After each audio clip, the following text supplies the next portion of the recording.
Lorena? Wilfred! Hey. I'm glad you came. Are you okay? Anong ginagawa niyo rito? Bakit kayo magkasama? Buti ka nandito ako eh. Because I saw her outside. Hindi ka na siya mag-collapse. Kaya sinabi ko na pumunta ka agad dito.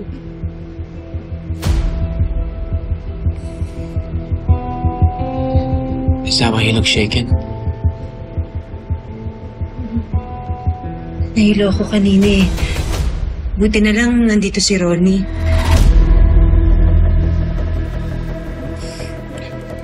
Okay, bakit ka nahilo?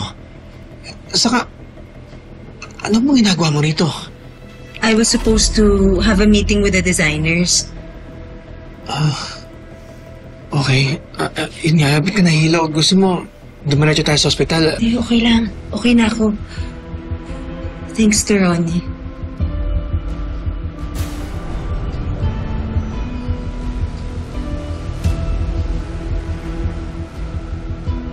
Galit ka pa rin ba?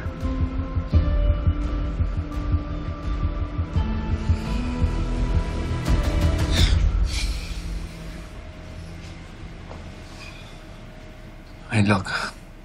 I appreciate what you did for my wife.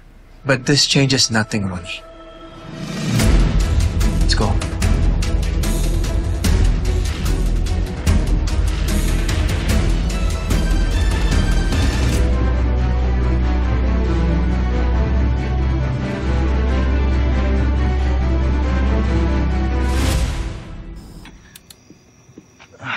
You know what? That Lorena is such a disappointment. Alam mo kung ano yung kinakapal ng mukha niya? Sa diskarte naman siya nagkulang. Eh, bakit nga ba hindi mo pa sinumbong?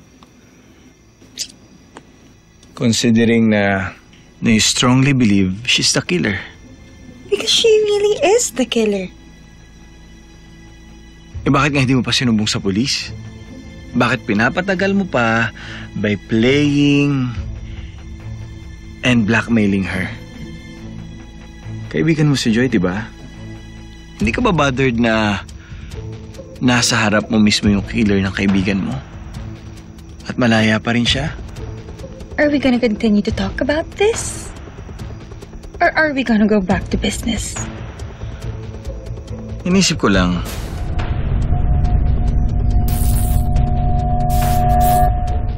baka may iba ka pang alam.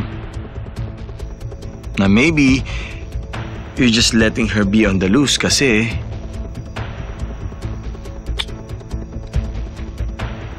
hindi talaga si Lorena ang totoong killer. Alam mo, Gian, you are such a mood killer. Alam mo, I wanna be alone tonight. Huwag ka matulog dito, umalis ka na. Ano? Just go! Bilisan mo!